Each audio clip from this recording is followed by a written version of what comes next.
Honours চতুর্থ বর্ষের শিক্ষার্থী ভাই বোনেরা, তোমরা যে যেখান থেকে এই ক্লাসে অংশগ্রহণ করেছো তোমাদের প্রত্যেককেই শুভেচ্ছা এবং অভিনন্দন জানাচ্ছি। আমি মোহাম্মদ আবু হেনা মোস্তফা কামাল, সহকারী অধ্যাপক, রাষ্ট্রবিজ্ঞান বিভাগ, সরকারি এম কলেজ, যশোর। তো আশা করি শিক্ষার্থী ভাই বোনেরা তোমরা স্বাস্থ্যবিধি মেনে যার যার বাসভবনে অবস্থান করছো। তো যেহেতু এই মহামারী সময় আমরা অতিক্রম করছি, তো আমরা অনলাইন ক্লাসের আয়োজন করেছি। তারই অংশ হিসেবে আমরা এই কার্যক্রম শুরু করেছি। তো আমাদের অনেক কারিগরি ত্রুটি থাকতে পারে। আমরা যেহেতু নতুন শুরু করেছি, স্বীকার করছি যে আমাদের কারিগরি ত্রুটি আছে। এজন্য ক্লাস শুরু করার আগেই তোমাদের কাছ থেকে আমরা ক্ষমা চেয়ে নিচ্ছি। তোমরা সবাই ক্ষমা সুন্দর দৃষ্টিতে দেখবে, এই প্রত্যয় ব্যক্ত করছি এবং আশা করি তোমরা সবাই ভালো আছো এবং লেখাপড়ার মধ্যে আছো। যদি কেউ লেখাপড়ার মধ্যে না থাকো, তাদের কাছে অনুরোধ থাকবে যে তোমরা লেখাপড়ার মধ্যে আসো। যেহেতু তোমরা ফোর্থ ইয়ার, তোমাদের আর ফাঁকি দেওয়ার সুযোগ নাই। তো শিক্ষার্থী ভাই বোনেরা, আমাকে তোমরা প্রত্যেকে চেনো, তারপরেও আমি আমার পরিচয় দিচ্ছি। আমি মোহাম্মদ আবু হেনা মোস্তফা কামাল, সহকারী অধ্যাপক, রাষ্ট্রবিজ্ঞান বিভাগ, সরকারি এম কলেজ, যশোর। তো আমি চতুর্থ বর্ষে যে কোর্সটি পড়াবো, সেই কোর্সটির নাম হচ্ছে বিশ্বায়ন, আঞ্চলিকতাবাদ ও আন্তর্জাতিক আর্থিক প্রতিষ্ঠান। তো আমরা এর আগে হয়তো বা একটা দুটো ক্লাস নিয়েছি। তো যেহেতু দীর্ঘদিন পার হয়ে গেছে, আমরা এখন আবার নতুন করে শুরু করতে চাচ্ছি। আজকের ক্লাসে আমরা প্রথম অধ্যায়ের দিকে আলোচনা করব এবং আজকের টপিকস হচ্ছে বিশ্বায়ন। বিশ্বায়নটা কিভাবে এলো, বিশ্বায়নটা কি এবং বিশ্বায়নের সংজ্ঞা একটু আলোচনা করার চেষ্টা করব। তারপর বিশ্বায়নের বৈশিষ্ট্য, বিশ্বায়ন সংক্রান্ত আলোচনা থাকবে। মূলত আজকের ক্লাসটা শুধু বিশ্বায়ন সংক্রান্ত আলোচনা। সেখানে বিশ্বায়নের ইতিবাচক দিক আসবে, নেতিবাচক দিক আসবে, এগুলো আলোচনা করব আর কি। তো শিক্ষার্থী ভাই বোনেরা, আমরা হয়তোবা বিশ্বায়ন বা তোমরা বিশ্বায়ন শব্দের সঙ্গে জড়িত বা শুনেছ। এটি একটি অত্যন্ত পরিচিত একটি শব্দ এবং আলোচিত একটি শব্দ। এর পক্ষে অনেক মতামত আছে, এর বিপক্ষেও অনেক মতামত আছে।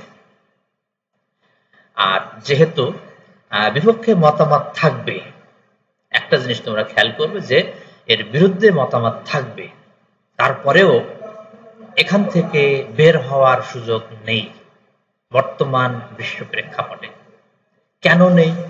কারণ এই যে বিশ্বায়নের যুগ, এই বিশ্বায়নের যুগে প্রত্যেকটি দেশকে আন্তর্জাতিক বিভিন্ন সাহায্য সহযোগিতা দরকার। অর্থাৎ হয় দ্রব্য সামগ্রী দরকার, না হয় বিভিন্ন টেকনোলজি দরকার, না হয় অনেক লজিস্টিক সাপোর্ট দরকার। কারণ বর্তমান বিশ্বে কোনো দেশ এককভাবে স্বয়ংসম্পূর্ণ নয়। এজন্য সব দেশকেই এই বিশ্বায়নকে অনুসরণ করতে হবে, কম আর বেশি। সুতরাং এর বিরুদ্ধে মতামত থাকবে, যুক্তি থাকবে, এগুলো মাথায় নিয়েই একটা দেশ বিশ্বায়নে প্রবেশ করেছে বা করবে। তো শিক্ষার্থী ভাই বোনেরা, এজন্য আমাদের কাজ হবে সঠিক জিনিসটা জানা, জেনে বুঝে যতটুকু সম্ভব আমরা আমাদের যখন বাস্তবতায় আসবে, তখন এগুলো মাথায় রেখেই আমাদের আগাতে হবে। এই হচ্ছে আমাদের মূল কথা। তো শিক্ষার্থী ভাই বোনেরা, আসলে এই যে বিশ্বায়নটি, এটি বিংশ শতাব্দীর শেষ ভাগে এটা আবিষ্কার হয় বা এটা শুরু হয়। তো এটা বিশ্বের বিভিন্ন যে আন্তর্জাতিক যে সংস্থাগুলো বর্তমানে, তারা তো একদিনে গড়ে ওঠেনি। তো তারা পৃথিবীর মানে বিভিন্ন স্থানে বিনিয়োগ, কর্মসংস্থান, উৎপাদন, বিপণন ব্যবস্থা এইগুলোর প্রেক্ষাপটে তারা তাদের দেশের গণ্ডি ছাড়িয়ে তারা বাইরের দেশে বেরিয়ে পড়ছে। এবং এই ইতিহাস কিন্তু অনেক আগের। আমরা যদি সভ্যতার শুরু থেকেই দেখি তাহলে সেখানেও একটা জাতি আর একটা জাতির কাছে গেছে, বা বিশ্বের এক অঞ্চলের মানুষ ব্যবসার জন্য অন্য অঞ্চলে তারা গেছে। এবং আমরা আরব রজনীর সিন্দাবাদের কাহিনী যদি আমরা জানি বা পড়ি, বা অনেকে সিনেমা দেখতে পারবো, সেখানেও দেখবে যে সিনবাদ তার পুরা লাইফটাই ব্যবসা বাণিজ্যের উপর কাটিয়েছে, এবং অনেক দুর্যোগ এসেছে তার উপরে, অনেক দ্বীপে গেছে, অনেক লোকালয়ে গেছে, সেখান থেকে পণ্য সামগ্রী কিনে তার নিজ দেশে নিয়ে এসেছে বা অন্য কমিউনিটিতে নিয়ে বিক্রি করেছে। এভাবেই কিন্তু সে ধনী হয়েছে। বা আরো অনেক ইতিহাস আমরা পাই যে তারা ব্যবসার জন্য এক দেশ থেকে আর এক দেশে, এক অঞ্চল থেকে আর এক অঞ্চলে, বিশেষ করে সমুদ্র পাড়ি দিয়েছে ব্যবসার উদ্দেশ্যে। তো এসবই কিন্তু এসেছে মানুষের যে ব্যবসায়িক চিন্তা ভাবনা থেকে। ঠিক এমনই আমরা ওই ইতিহাসে যাচ্ছি না, তো বিংশ শতাব্দীর শেষ দিকে অর্থাৎ 1950 সালের পরে যদি আমরা বলি, এই পর থেকে শুরু হয়েছিল আর কি বিভিন্ন আন্তর্জাতিক সংস্থার মাধ্যমে। অর্থাৎ তারা বিভিন্ন দেশে বিনিয়োগ, কর্মসংস্থান, উৎপাদন এবং বিপণন, বিপণন মানে বিক্রি করা, এগুলো এক দেশ থেকে আরেক দেশে এগুলো ছড়িয়ে দিয়েছে বা ছড়িয়ে পড়েছে। তো এভাবেই দেখা যাচ্ছে যে প্রক্রিয়াটা কিন্তু এগিয়ে গেছে। তো এটি আমরা বলতে পারি একটি পারস্পরিক ক্রিয়া প্রতিক্রিয়া এবং আন্তঃসংযোগ সৃষ্টিকারী তো এমন একটি পদ্ধতি এটি বিশ্বায়নটি, যা বিভিন্ন জাতির সরকার, প্রতিষ্ঠান এবং জনগণের মধ্যে সমন্বয় ও মিথস্ক্রিয়ার সূচনা করে। এই পদ্ধতির চালিকা শক্তি হচ্ছে আন্তর্জাতিক বাণিজ্য এবং বিনিয়োগ, আর এর প্রধান সহায়ক শক্তি হচ্ছে তথ্য প্রযুক্তি। তো শিক্ষার্থী ভাই বোনেরা, আমরা যে জিনিসগুলো দেখলাম, শুনলাম, সেটি হচ্ছে তাহলে বিষয়টা আসছে আন্তর্জাতিক বাণিজ্য এবং বিনিয়োগ। এই দুইটা জিনিস কিন্তু থাকবে, সাথে সাথে থাকবে হচ্ছে তথ্য প্রযুক্তি। এরপরে পরিবেশ, সংস্কৃতি, রাজনৈতিক পদ্ধতি, অর্থনৈতিক উন্নয়ন ও প্রগতি এবং মানবিক ও সামাজিক অগ্রগতি, সকল কিছুর উপরই এর সুস্পষ্ট প্রভাব বিদ্যমান আছে। তো বিশ্বায়ন বিষয়টি নিয়ে যদি আমরা আক্ষরিক অর্থে গবেষণা করি এবং নতুন করে শুরু, মানে যদি আক্ষরিক অর্থে যদি আমরা গবেষণা করি, নতুন করে শুরু হলেও এই ব্যাপারটি বেশ প্রাচীন বলতে হবে। অর্থাৎ আমরা যদি এটা মানে গবেষণা করি বন্ধুরা, তাহলে দেখব যে এটি ব্যাপারটি নতুন হলে এটা প্রাচীন, যেটা আমরা এর আগে আলোচনা করলাম। তো এই প্রাচীন কাল থেকেই মানুষকে আন্তর্জাতিক বাণিজ্যে অংশ নিতে দেখা গিয়েছে, যদিও তখন কোনো সাধারণ নীতিমালা ছিল না। 1000 বছর পূর্বে মধ্যযুগে সিল্ক রোড ধরে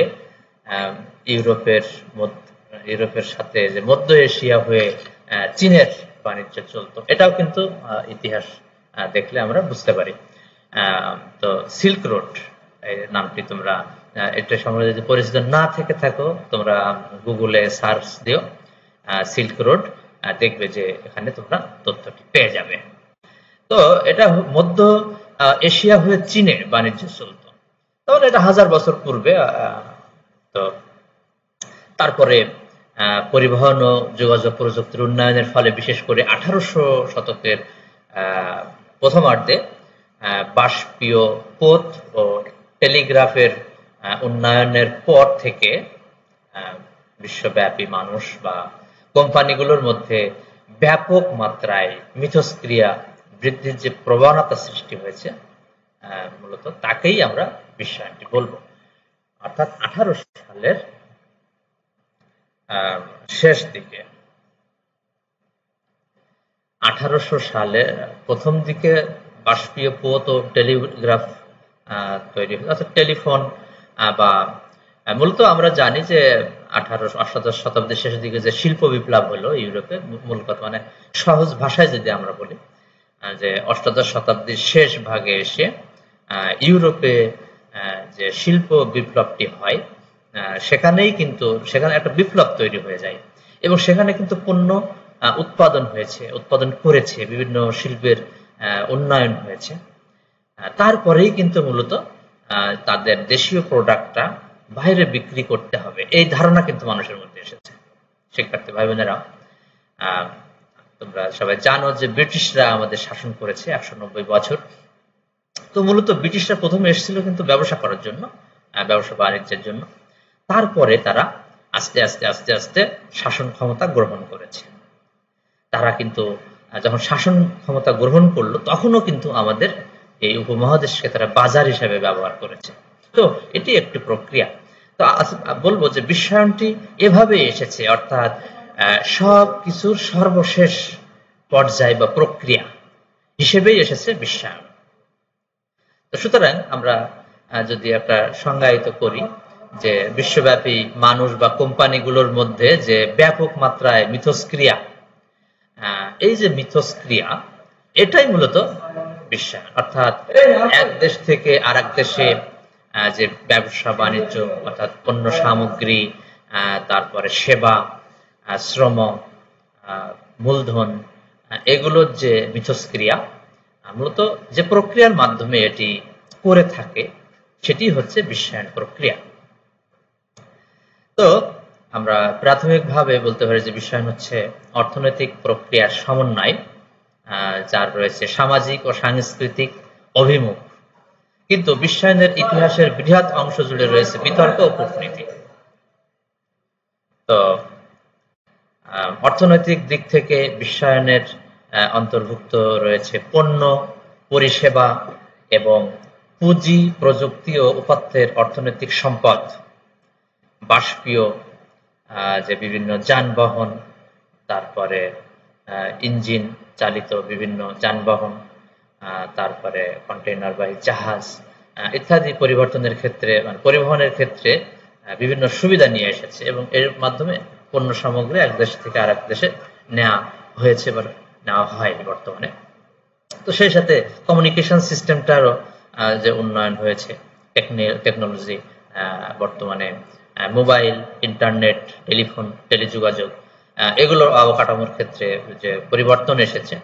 তো এগুলোর উন্নয়ন বিশ্বায়নের প্রধান উপাদান বলা যায়, শিক্ষার্থী ভাই বোনেরা। তো এগুলো অর্থনীতি ও সাংস্কৃতিক কর্মকাণ্ডের অধিকতর আন্তঃনির্ভরতার সৃষ্টি করেছে। মূলত এভাবেই কিন্তু বিশ্বায়নটি শুরু হয়েছে। যদিও অধিকাংশ যারা গবেষক, তারা বিশ্বায়নের উৎপত্তি আধুনিক সময়ে হয়েছে বলে উল্লেখ করেছেন বিভিন্ন যে গবেষক, পণ্ডিত তেনারা। তবে অনেকে এটি ইউরোপীয়দের সামুদ্রিক আবিষ্কারের মহান যুগের, অর্থাৎ নতুন পৃথিবীতে অভিযানের অনেক আগে এর ইতিহাসের সন্ধান করেন। কেউ কেউ আবার খ্রিস্টপূর্ব 3য় শতকের কথা বলে থাকেন। তো ব্যাপক মাত্রায় বিশ্বায়ন শুরু হয়েছিল, আমরা বলতে পারবো বন্ধুরা, 1820 এর দশকে, 1820 পরে। তো 19 শতকের শেষ এবং 20 শতকের শুরুতে বিশ্ব অর্থনীতি ও সংস্কৃতির যোগসূত্র খুবই দ্রুততার সাথে বৃদ্ধি পায়। বিশ্বায়ন পরিভাষাটি সাম্প্রতিক যে বিশ্বায়নটি, সেটা হচ্ছে 1970-এর দশক থেকে এটি শুরু হয়েছে এবং যেটি আজও চলমান রয়েছে। তো শিক্ষার্থী ভাই বোনেরা, আমরা এবার বিশ্বায়নের যে বর্তমান যে প্রেক্ষাপট সেটি একটু আলোচনা করব। অর্থাৎ 2000 সালে আন্তর্জাতিক মুদ্রা তহবিল বিশ্বায়নের 4টি মৌলিক দিক চিহ্নিত করেছেন। এই 4টি হলো: 1, বাণিজ্য ও আর্থিক লেনদেন; 2, পুঁজি ও বিনিয়োগ সঞ্চালন; 3, অভিগমন ও মানুষজনের বিচারণ; এবং 4, জ্ঞান বিতরণ। তো এছাড়াও পরিবেশগত পরিবর্তন, যেমন বৈশ্বিক উন্নয়ন, পানি, বায়ু দূষণের সীমা অতিক্রম এবং সমুদ্রের মাছের যে আরোহণ, মাছ মৎস্য যে মানে মাছ শিকার আর কি যেটা বলা যায় সমুদ্রে, এগুলো বিশ্বায়নের সাথে সম্পর্কিত। তো বিশ্বায়ন প্রক্রিয়া প্রতিষ্ঠান, অর্থনীতি, আর্থসামাজিক সম্পদ এবং প্রাকৃতিক পরিবেশকে প্রভাবিত করে। তাত্ত্বিক ভাষায় বিশ্বায়নকে সাধারণভাবে ৩টি প্রধান ক্ষেত্রে বিভক্ত করা হয়। তো ১ নম্বরে আমরা বলতে পারি যে অর্থনৈতিক বিশ্বায়ন, ২ নম্বরে সাংস্কৃতিক বিশ্বায়ন, ৩ নম্বরে রাজনৈতিক বিশ্বায়ন। তো অবশ্য কেউ কেউ আবার পরিবেশগত বিশ্বায়ন নামে অপর একটি ভাগ যোগ করে এটাকে ৪ ভাগে বিভক্ত করে আলোচনা করে থাকে। তো শিক্ষার্থী ভাই বোনেরা, এবার আমরা আরো বিস্তারিত আলোচনায় যাব। তোমরা ধৈর্য সহকারে আমার ভিডিও ক্লাসটি যদি দেখো এবং শোনো, তাহলে এই বিষয়ে নতুন করে আর বই পড়ার দরকার হবে না। তোমরা বারবার ভিডিওটি টেনে টেনে শুনবে এবং দেখবে।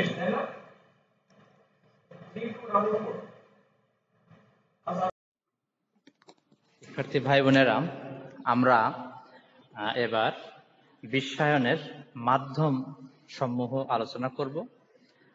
তো বিশ্বায়ন প্রক্রিয়া চলছে সমগ্র বিশ্ব জুড়ে, এটা আমরা সবাই জানি। উন্নত, উন্নয়নশীল ও অনুন্নত নির্বিশেষে সমগ্র পৃথিবীতে রয়েছে বিশ্বায়নের অবাধ বিচরণ। বিশ্বায়ন প্রক্রিয়া সমগ্র বিশ্বে ছড়িয়ে দেওয়ার জন্য এর প্রবক্তাগণ নানা ধরনের মাধ্যম ব্যবহার করে থাকেন। তো যতদিন যাচ্ছে তত এর মাধ্যমের সংখ্যাও ক্রমশ বৃদ্ধি পাচ্ছে। আগে শুধু ব্যবসায় বাণিজ্যের মাধ্যমে বিশ্বায়ন বিস্তারের প্রক্রিয়া অনুসরণ করা হলেও এখন অনেক মাধ্যমের অস্তিত্ব লক্ষ্য করা যায়। তো বন্ধুরা, আমরা বিশ্বায়নের বেশ কিছু মাধ্যম আমরা আলোচনা করব।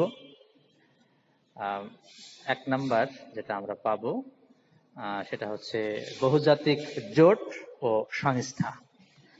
তো শিক্ষার্থী ভাই বোনেরা, বিশ্বায়ন প্রক্রিয়া যে মাধ্যমের দ্বারা বিস্তার লাভ করেছে তার মধ্যে উল্লেখযোগ্য হচ্ছে বহুজাতিক জোট ও সংস্থা। তো বর্তমান বিশ্বে শত শত আন্তর্জাতিক ও আঞ্চলিক সংস্থা রয়েছে। এসব সংস্থার কার্যকলাপ ও নীতিমালা বাস্তবায়নের ফলে বিশ্বায়ন প্রক্রিয়ার ভিত্তি আরো সুদৃঢ় হয়েছে। বিশ্বায়ন প্রক্রিয়ার বিস্তারের যেসব মাধ্যম রয়েছে সেগুলো যদি আমরা আলোচনা করি তাহলে দেখব যে বিশ্ব ব্যাংক একটি বড় মাধ্যম, যেটা আমরা পরবর্তীতে আলোচনা করব। IMF, এশিয়ান ডেভেলপমেন্ট ব্যাংক, ইসলামী ব্যাংক, ব্রিক্স ব্যাংক, জাতিসংঘ, বিশ্ব বাণিজ্য সংস্থা, SAARC, OIC, African union, European union বা ইউরোপীয় ইউনিয়ন, G8, জোট নিরপেক্ষ আন্দোলন, G77, D8 ইত্যাদি প্রধান। এসব সংস্থা তাদের সদস্য রাষ্ট্রসমূহের মধ্যে পারস্পরিক সম্পর্ক গড়ে তোলার ক্ষেত্রে যেসব কার্যক্রম গ্রহণ করে তা বিশ্বায়ন বিস্তারের মাধ্যম হিসেবে কাজ করে। তো এরপরে বন্ধুরা আমরা যেটি পাবো সেটি হচ্ছে বহুজাতিক কোম্পানি। তো বিশ্বজুড়ে আজ হাজার হাজার বহুজাতিক কোম্পানির অস্তিত্ব লক্ষ্য করা যায়। তারা বিশ্বব্যাপী চাহিদার উপর ভিত্তি করে পণ্য যোগান দিয়ে থাকে। তারা তাদের উৎপাদিত পণ্য শুধু নিজেদের দেশের মধ্যে সীমাবদ্ধ না রেখে বিশ্বের সকল জায়গায় ছড়িয়ে দিতে চায়। ফলে বহুজাতিক কোম্পানিগুলো বিশ্বায়ন বিস্তারের একটি গুরুত্বপূর্ণ মাধ্যম হিসেবে কাজ করে। তো বর্তমানে যেসব বহুজাতিক কোম্পানি বিশ্বায়ন বিস্তারের মাধ্যম হিসেবে উল্লেখযোগ্য ভূমিকা পালন করছে তার কয়েকটা আমরা উদাহরণ দিব। যেমন Toyota, Pepsi, cola, General Motors, Sony, Tata, IBM, Microsoft, Mitsubishi, Philips, Care Energy, Asia Energy, Shell, Birla, Hyundai, Ford, Nokia, Telenor, Samsung, Boeing ইত্যাদি আরো অনেক বহুজাতিক কোম্পানি আমরা পাবো। তো এরা এদের নিজস্ব ব্যবসা বাণিজ্য প্রসারের লক্ষ্যে বিশ্বায়ন বিস্তারের মাধ্যম হিসেবে ভূমিকা পালন করে। এরপরে আমরা যে বিশ্বায়নের মাধ্যম পাবো তার ভিতরে হচ্ছে উন্নত রাষ্ট্রসমূহ। তো উন্নত রাষ্ট্রগুলো বিশ্বায়ন বিস্তারের সবচেয়ে গুরুত্বপূর্ণ মাধ্যম হিসেবে কাজ করছে। উন্নত রাষ্ট্রগুলোর কাছে যে উদ্ধৃত পুঁজি রয়েছে তা ব্যবসায়িক মূলধন হিসেবে কাজে লাগানোর জন্য উন্নত রাষ্ট্রগুলো বিশ্বায়ন প্রক্রিয়ার জন্ম দেয়। তো এজন্য তারা বিভিন্ন বহুজাতিক সংস্থাকে কাজে লাগানোর চেষ্টা করেছে। একটু লক্ষ্য করলে আমরা দেখতে পাই যে জাতিসংঘ থেকে শুরু করে যেসব আন্তর্জাতিক সংস্থার উপর উন্নত রাষ্ট্রগুলোর প্রভাব রয়েছে, সেসব সংস্থাকে তারা বিশ্বায়নের পক্ষে কাজ করার জন্য নানাভাবে ব্যবহার করেছে। এভাবে মূলত উন্নত রাষ্ট্রগুলো একটা অন্যতম মাধ্যম হিসেবে কাজ করে বিশ্বায়ন বিস্তারের। এরপরে আমরা দেখতে পাবো যে তথ্য ও যোগাযোগ প্রযুক্তির বিকাশ। তো বর্তমান যুগ আমরা জানি যে তথ্য প্রযুক্তির যুগ। এই যুগে জ্ঞান বিজ্ঞানের এতটাই প্রসার ঘটেছে যে মানুষ আজ ঘরে বসেই মুহূর্তের মধ্যে পৃথিবীর কোথায় কি ঘটছে তার সব খবর সংগ্রহ করতে পারছে। ইন্টারনেট ও অন্যান্য প্রযুক্তি ব্যবহার করে তারা রাতারাতি বিশ্বকে জয় করার পথ সুগম করতে পেরেছে। তো ইন্টারনেটের ব্যবহার ও যোগাযোগ প্রযুক্তির ফলে বিশ্বায়ন প্রক্রিয়ার সফল কার্যক্রম আজ উন্নত বিশ্ব থেকে তৃতীয় বিশ্বে ছড়িয়ে পড়েছে। তো এরপরে আমরা দেখব যে বিশ্বায়নের অন্যতম মাধ্যম হচ্ছে সাংস্কৃতিক বিকাশ। তো আমরা বলতে পারি যে সাংস্কৃতিক বিকাশ একটা বড় একটা চ্যাপ্টার। অর্থাৎ বন্ধুরা, প্রত্যেকটি দেশেরই নিজস্ব সংস্কৃতি রয়েছে। ইংরেজদের একটা সংস্কৃতি রয়েছে যেটি ইউরোপ আমেরিকা এই সংস্কৃতিটা অনুসরণ করে। ভারতীয় সংস্কৃতি আছে যেটি ভারত এবং তার আশপাশের দেশ অনুসরণ করে, ভারতীয় উপমহাদেশ অনুসরণ করে। চীনের এক ধরনের সংস্কৃতি আছে, চৈনিক বলা যায়, চৈনিক সভ্যতা। তো এই সংস্কৃতিও অনেক মানুষ বা অধিকাংশ মানুষ এটা ব্যবহার করে। তো এই যে সাংস্কৃতিক যে বিকাশ, এই বিকাশটা বিশ্বায়নের মাধ্যম হিসাবে কাজ করেছে। বিশেষ করে উদাহরণস্বরূপ যদি আমরা বলতে পারি যে আমেরিকার হলিউডের যে সিনেমা, সেই সিনেমা সারা বিশ্বব্যাপী সমাদৃত, বিশ্বব্যাপী দর্শক রয়েছে। ইন্ডিয়ার হিন্দি সিনেমা, এটাও সারা বিশ্বে তাদের বাজার রয়েছে। তাছাড়া আরো অনেক ক্ষেত্রেই গান আছে, তারপরে নাটক আছে, সিনেমা আছে, অভিনয়, সব বিষয়ে যে আদান প্রদান হচ্ছে, এটাও বিশ্বায়নের অন্যতম একটি মাধ্যম বলা যায়। তো বন্ধুরা, মূলত আমরা এই 5টা বিশ্বায়নের মাধ্যম আলোচনা করলাম। বিশ্বায়নের আরো অনেক মাধ্যম রয়েছে যেগুলো সময় স্বল্পতার জন্য আলোচনায় আনা সম্ভব হচ্ছে না। এরপরে আমরা যেটি পাবো সেটি হচ্ছে যে বিশ্বায়নের বৈশিষ্ট্য সমূহ। বিশ্বায়ন কি কি উপাদান দেখলেই আমরা ধারণা করব যে সেটি বিশ্বায়ন। তো বন্ধুরা, বিশ্বায়ন একটি সার্বজনীন প্রক্রিয়া। তো এটি কোনো বিশেষ জাতি বা গোষ্ঠীর কল্যাণের জন্য সৃষ্টি করা হয়নি, মূলত সমগ্র বিশ্বের মানুষের কল্যাণে এ প্রক্রিয়ার উদ্ভব ও ক্রমবিকাশ। উন্নত বিশ্ব কর্তৃক উন্নয়নশীল দেশের অর্থনৈতিক পুনর্গঠনের অঙ্গীকারের মধ্য দিয়ে বিশ্বায়নের জন্ম হয়েছে। তাই বিশ্বায়ন কতিপয় চারিত্রিক বৈশিষ্ট্য বহন করে। আমরা সেগুলো এক এক করে আলোচনা করছি। 1 নম্বরে আমরা পাবো বাণিজ্য উদারীকরণ। বিশ্বব্যাপী উদার বাণিজ্যিক বৈশিষ্ট্য নিয়ে বিশ্বায়ন প্রক্রিয়ার উপস্থিতি। এই প্রক্রিয়ায় সকল দেশে যে কোনো পণ্যের অবাধ চলাচলের জন্য আমদানি রপ্তানি নীতিতে শিথিলতা প্রদর্শন করা হচ্ছে বা শিথিল করছে রাষ্ট্রসমূহ। ফলে যে কোনো দেশ আজ অবাধে অন্য দেশে অতি সহজে তার প্রয়োজনীয় পণ্য সামগ্রী সংগ্রহ করতে পারছে। আজকাল লক্ষ্য করা যাচ্ছে যে বিশ্বায়নের প্রভাবে আমদানি ও রপ্তানির উপর থেকে বিভিন্ন দেশ নানা ধরনের বিদ্যমান নিষেধাজ্ঞা তুলে নিচ্ছে। আবার এমনও দেখা গেছে যে অনেক দেশকে বর্তমানে আমদানি রপ্তানিতে বিধিনিষেধ তুলে দিতে বাধ্য করা হচ্ছে। তো এভাবেই আমরা বলতে পারি যে বিশ্বায়নের অন্যতম বৈশিষ্ট্য বাণিজ্যের উদারীকরণ। এরপরে আমরা পাবো উন্মুক্ত বাজার ব্যবস্থা। তো বিশ্বায়ন প্রক্রিয়ার অন্যতম বৈশিষ্ট্য হলো উন্মুক্ত বাজার ব্যবস্থা। Open market system. এই ব্যবস্থার ফলে বিশ্বের প্রতিটি দেশ তার নিজ নিজ সামর্থ্য অনুযায়ী বিশ্ববাজারে প্রবেশ করার সুযোগ লাভ করেছে। বর্তমানে মুক্তবাজার অর্থনীতি নামে যে নতুন অর্থনৈতিক ব্যবস্থা পৃথিবীর সকল দেশে প্রতিষ্ঠিত হচ্ছে, তা বিশ্বায়নের মূল সূত্র থেকে বেরিয়ে এসেছে, বা উন্মুক্ত বাজার আর কি। মুক্ত বাজার অর্থনীতি যেটা, এটা নতুন ধারণা। তো এটাও বিশ্বায়ন প্রসারে বা বিশ্বায়নের নতুন একটা বৈশিষ্ট্যে পরিণত হয়েছে। এরপরে আমরা দেখব যে পণ্যের অবাধ প্রবাহ। তো বিশ্বায়নের ফলে সকল দেশের পণ্য বিশ্বের যে কোনো দেশের বাজারে সহজলভ্য হয়ে পড়েছে। আর এই ব্যবস্থায় আগের মতো আর পণ্য চলাচলে বাধা সৃষ্টি করা হয় না। কোনো পণ্য এখন এক দেশ থেকে অবাধে, মানে কোনো পণ্য এখন এক দেশ অবাধে ভোগ করছে আর অন্য দেশ একেবারে পাচ্ছে না এমন নয়, মানে সব দেশ এখন পাচ্ছে মোটামুটি। তো বিশ্বায়নের ফলে যে কোনো দেশই তার প্রয়োজনীয় কিংবা আকাঙ্ক্ষিত পণ্য সংগ্রহ করে অবাধে ভোগের সুযোগ লাভ করছে। তো আজ ধনী দেশের বাজারে যেসব পণ্য সামগ্রী পাওয়া যাচ্ছে তা দরিদ্র দেশের ভোক্তারা অতি সহজেই সংগ্রহ করতে পারছে। তো এই জন্য বলা যায় পণ্যের অবাধ প্রবাহ রয়েছে বিশ্বায়নের যুগে, এটি অন্যতম বৈশিষ্ট্য। এরপরে আমরা পাবো যে পুঁজির অবাধ প্রবাহ। তো বর্তমান যুগে পুঁজিবাদের যুগ, মানে এটা তো আমরা জানি যে বর্তমান যুগ পুঁজিবাদের যুগ। তো বিশ্বায়নের কল্যাণে এক দেশের পুঁজি অতি সহজেই অন্য দেশে বিনিয়োগ করে উৎপাদন প্রক্রিয়া অব্যাহত রাখার চেষ্টা করছে।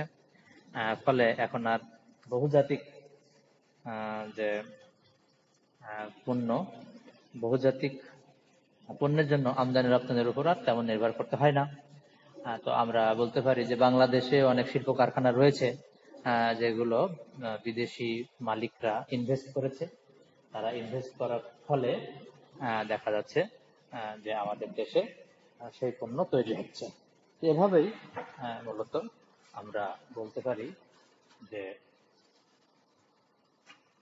বিশ্বায়নের যুগে, বিশ্বায়নের সময় পুঁজির অবাধ প্রবাহ বা অবাধ প্রভাব চলমান থাকে, এবং এটাও দেখা যাচ্ছে বিশ্বায়নের একটি অন্যতম বৈশিষ্ট্য। এরপরে আমরা যেটা পাবো যে শ্রমের অবাধ প্রবাহ। তো এমন একটা সময় ছিল যখন এক দেশের শ্রমিক অর্থ উপার্জনের জন্য অন্য দেশে যাতায়াত করতে পারতো না বা বিভিন্ন বিধিনিষেধ থাকতো। তো বিশ্বায়নের সময়ে সেই জটিলতা আপনার নাই। তো শ্রমিকরা সমস্ত বিশ্বব্যাপী চলাচলের সুযোগ লাভ করেছে। আবার বিশ্বায়নবাদীরা যেখানে সস্তায় শ্রমিক মিলছে সেখানে গিয়ে শিল্প স্থাপন করে সস্তায় উৎপাদন করে অধিক মুনাফা লাভ করছে। এতে শ্রম ব্যবস্থা গতিশীলতা লাভ করছে। তো আবার শ্রম বাজারের অবাধ গতিশীলতার কারণে দরিদ্র দেশগুলোর বৈদেশিক মুদ্রা অর্জনের সুযোগ সৃষ্টি হয়েছে, যার ফলে এসব দেশে আমদানি ও রপ্তানি বাজারে গতিশীলতা সৃষ্টি হয়েছে।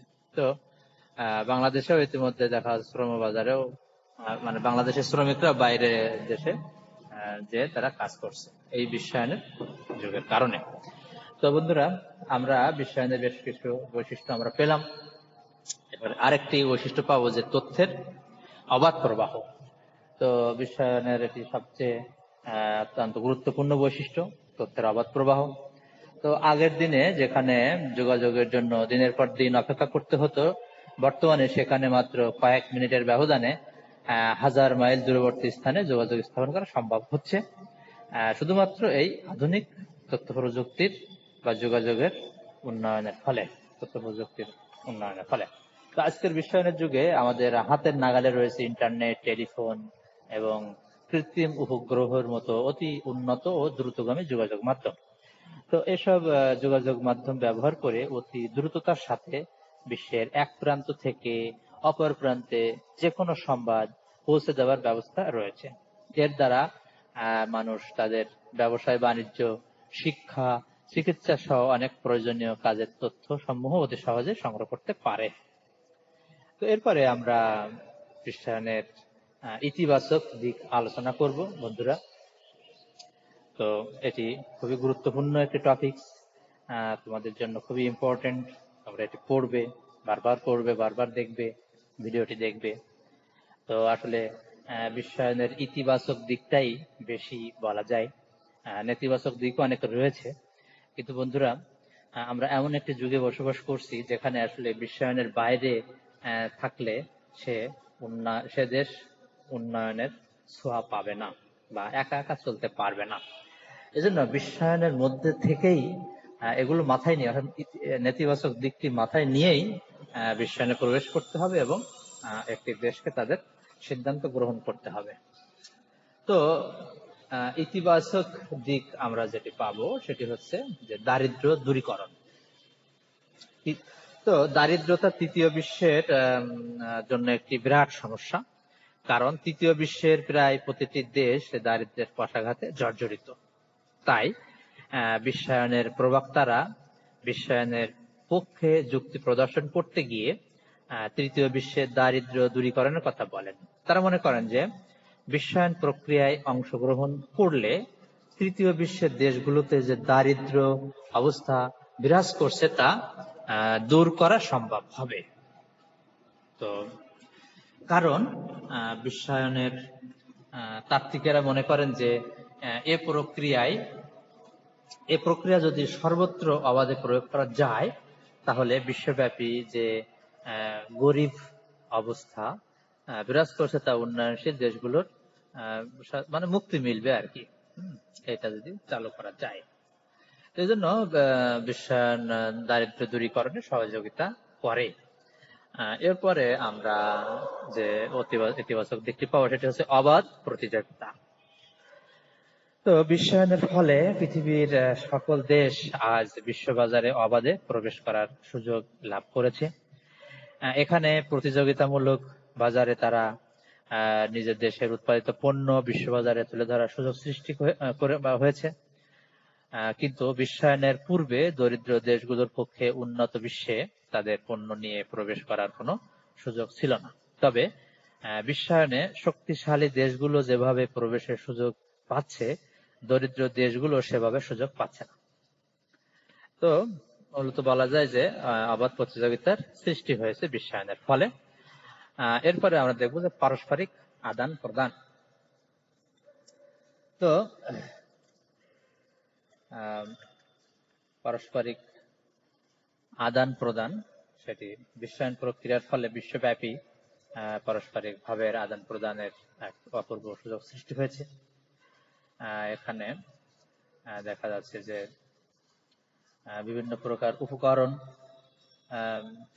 এক দেশ থেকে আরেক দেশে অবাধে লেনদেন করা হচ্ছে এবং যে দেশ যে বিষয়ে দক্ষতা অর্জন করছে, বিশেষ করে প্রযুক্তি এবং দ্রব্য সামগ্রী উৎপাদনের ক্ষেত্রে, সেই দেশ সেটি উৎপাদন করছে এবং পণ্যগুলো আমদানি করছে। এভাবেই দেখা যাচ্ছে যে পারস্পরিক একটা আদান প্রদান সৃষ্টি হয়েছে বা সুযোগ সৃষ্টি হয়েছে। এটা হচ্ছে বিশ্বায়নের অন্যতম একটি ইতিবাচক দিক। তা এরপরে আমরা দেখব যে দ্রুত উন্নয়ন সাধন। তো বিশ্বায়নের এই যুগে আসলে দেশগুলোতে খুব দ্রুত উন্নতি লাভ করছে বা উন্নয়ন সাধন করা সম্ভব হয়েছে। বিশ্বায়ন প্রক্রিয়া চালুর পূর্বে বিশ্বের উন্নয়নশীল দেশগুলো উন্নত দেশের সাথে পাল্লা দিয়ে কিংবা সামঞ্জস্য বিধান করে উন্নয়ন কর্মকাণ্ড পরিচালনা করতে পারেনি। কারণ দেখা যেত যে উন্নয়ন কার্যক্রম পরিচালনা করতে গেলে একটি দেশের যে ধরনের শক্তি সামর্থ্য থাকা দরকার তা সাধারণ উন্নয়নশীল বা অনুন্নত দেশগুলোর নেই। কিন্তু বর্তমানে বিশ্বায়ন প্রক্রিয়ার ফলে উন্নয়নশীল ও অনুন্নত দেশসমূহ উন্নত দেশসমূহের সংস্পর্শে আসার সুযোগ লাভ করে, আর এর ফলে বিশ্বের অনুন্নত দেশগুলো উন্নয়নের দিকে ধাবিত হওয়ার সুযোগ লাভ করেছে। তো এভাবেই দেখা যাচ্ছে যে খুব দ্রুত উন্নয়ন সাধিত হচ্ছে। তো এটি বিশ্বায়নের অন্যতম একটি ইতিবাচক দিক।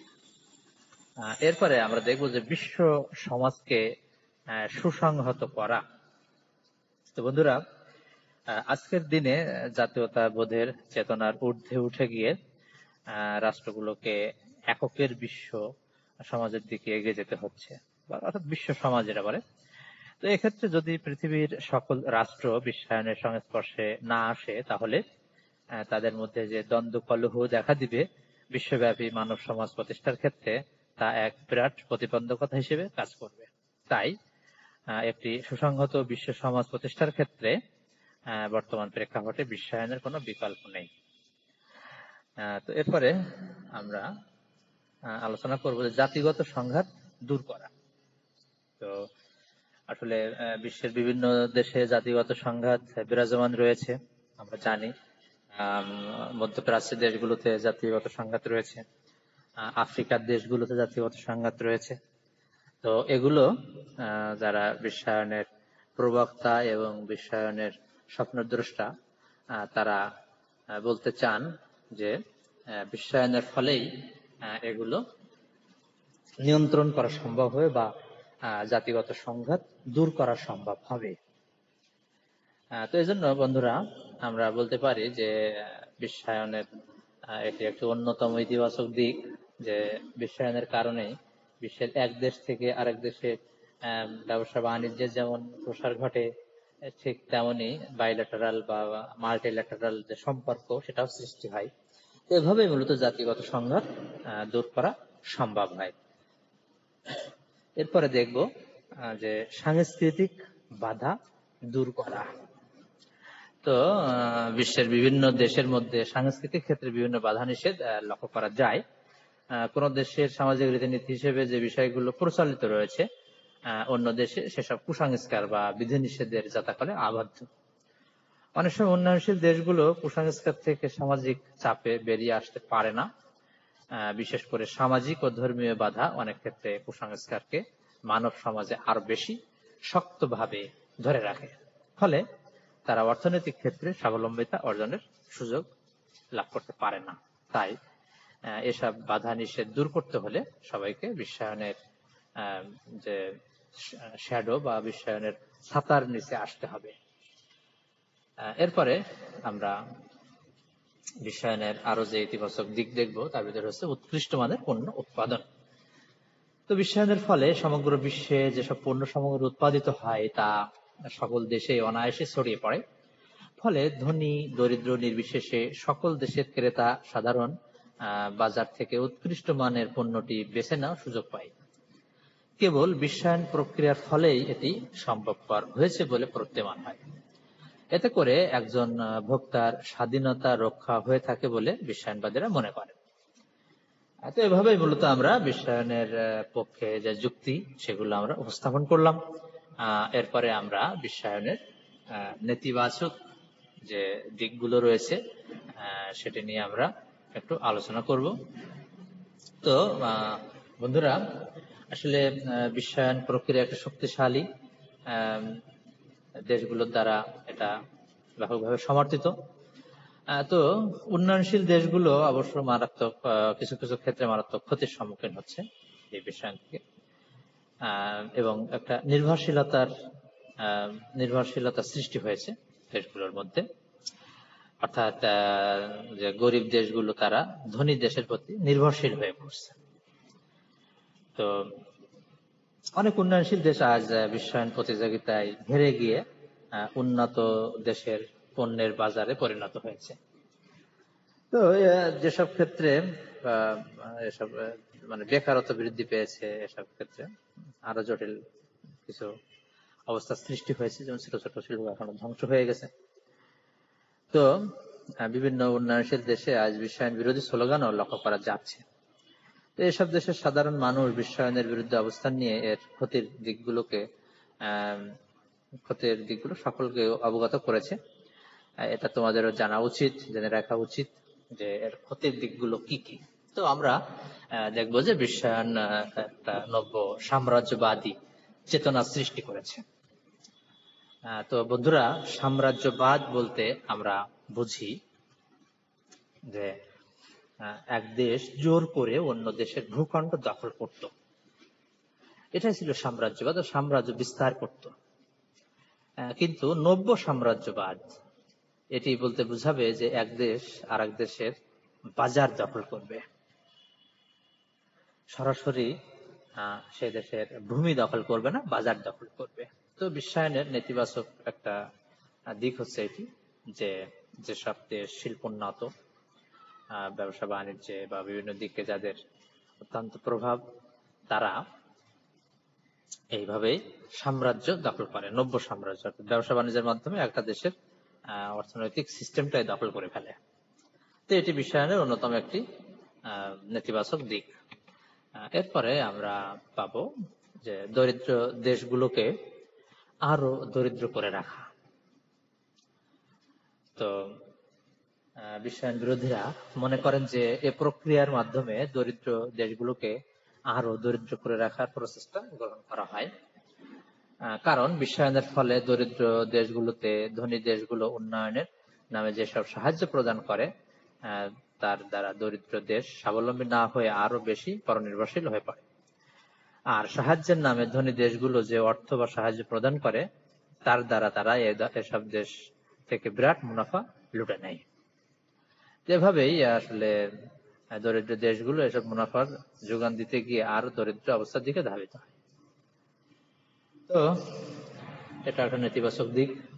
এরপরে আমরা দেখতে পাবো যে উন্নয়নশীল দেশের শিল্প কারখানা ধ্বংস হয়ে যাচ্ছে। বন্ধুরা, আসলে বিশ্বায়নের যুগে অনেক উন্নত শিল্পোন্নত দেশ তাদের বাজারে যখন উন্নয়নশীল দেশের বাজার সয়লাব হয়ে যায়, তখন উন্নয়নশীল দেশের যে শিল্প কারখানা তাদের শিল্প প্রতিযোগিতায় টিকতে পারে না, আর টিকতে না পেরে তারা প্রতিযোগিতা থেকে সরে যায় এবং শিল্প কারখানাগুলো ধ্বংস হয়ে যায়। তো এটা বিশ্বায়নের অন্যতম একটি নেতিবাচক দিক। এরপরে দেখব যে উন্নয়নশীল দেশের সস্তা শ্রম বাজারকে ব্যবহার। তো এটা একটা নেতিবাচক দিক যে মানে শ্রমের মূল্য বৃদ্ধি পায় না, অর্থাৎ যেসব দেশের সস্তা শ্রম পাওয়া যায় সেসব দেশে যে বিনিয়োগকারীরা বিনিয়োগ করে এবং অধিক মুনাফা লাভ করার চেষ্টা করে। তো এই জন্য দেখা যাচ্ছে যে ওই সব দেশে শ্রমের মূল্য বৃদ্ধি পায় না। যেমন বাংলাদেশের কথা যদি বলা যায়, যে গার্মেন্টস শিল্প, এই গার্মেন্টসে অত্যন্ত কম মজুরি দেওয়া হয়, কিন্তু তাদের মাধ্যমে অনেকেই লাভবান হয়ে যায়। এটাও বিশ্বায়নের একটা নেতিবাচক দিক বলা যায়। এরপরে আমরা দেখব যে শিল্পোন্নত দেশগুলোর পণ্যের বাজার সৃষ্টিতে সহায়তা করা, অর্থাৎ বিশ্বায়নের ফলে দেখা যাচ্ছে যে শিল্পোন্নত দেশ তাদের পণ্যের বাজার সৃষ্টি হয়ে যায়, কিন্তু অনুন্নত বা উন্নয়নশীল দেশের পণ্যের বাজার সৃষ্টি হয় না, এজন্য তারা ক্ষতির সম্মুখীন হয়। তো এটা বিশ্বায়নের অন্যতম একটি নেতিবাচক দিক। এরপরে আমরা দেখব যে বহুজাতিক কোম্পানিগুলোকে অবাধ বাণিজ্যের সুযোগ, অর্থাৎ বিশ্বায়নের ফলে আমরা পড়েছি যে বিশ্বায়নের মাধ্যম হচ্ছে বহুজাতিক কোম্পানি। তো এদেরকে অবাধ বাণিজ্যের সুযোগ করে দেওয়া হয় এই বিশ্বায়নের কারণেই। তারা বাণিজ্য করে এবং যে অনুন্নত দেশ এবং স্বল্পোন্নত দেশ তাদের বাজারগুলোকেই তারা কিনে নেয়, কিনে নিয়ে সেসব দেশের ছোট ছোট শিল্পগুলো ধ্বংস হয়ে যায়। সুতরাং আমরা বলতে পারি যে বহুজাতিক কোম্পানিগুলোকে অবাধ বাণিজ্যের সুযোগ দেওয়া এটা বিশ্বায়নের একটি নেতিবাচক দিক। এরপরে দেখবো যে মানব পাচার বৃদ্ধি। এই বিশ্বায়নের কারণেই সারা বিশ্বে মানব পাচার বৃদ্ধি পেয়েছে। কারণ দেখা যাচ্ছে যে উন্নত দেশের হাতছানির ফলে বহু লোক সে বিশ্বের বিভিন্ন দেশ থেকে পাচার হয়ে যাচ্ছে। পাচার হচ্ছে বিভিন্ন কারণে, সেখানে জীবনযাত্রার মান ভালো, সেখানে দেখা যাচ্ছে যে আয় রোজগার বেশি, এসব কারণেই মানুষ তৃতীয় বিশ্ব থেকে ওইসব দেশে দ্রুত পাচার হয়ে যাচ্ছে। তো এভাবেই শিক্ষার্থী ভাই বোনেরা আমরা আরেকটা জিনিস দেখতে পাই যে ধন বৈষম্যের সৃষ্টি, এটাও বিশ্বায়নের অন্যতম একটি নেতিবাচক দিক। তো আমরা আস্তে আস্তে ক্লাসের শেষ প্রান্তে চলে এসেছি। তো শিক্ষার্থী ভাই বোনেরা, তোমরা আমার ভিডিও ক্লাসটি প্রয়োজনে বারবার দেখো এবং শোনো। যদি এভাবে বারবার দেখো এবং শোনো, তাহলে তোমাদের আর নতুন করে বই পড়ার দরকার হবে না। পরীক্ষায় এমন প্রশ্ন আসলে খুব সুন্দরভাবে তোমরা প্রশ্নের অ্যান্সার করতে পারবে। তো তোমরা যারা ধৈর্য সহকারে আজকের ভিডিও ক্লাসটি দেখলে এবং শুনলে, তাদের সবাইকে ধন্যবাদ জানিয়ে আজকের মতো তোমাদের কাছ থেকে বিদায় নিচ্ছি। খোদা হাফেজ। শিক্ষার্থী ভাই বোনেরা, আমরা এবার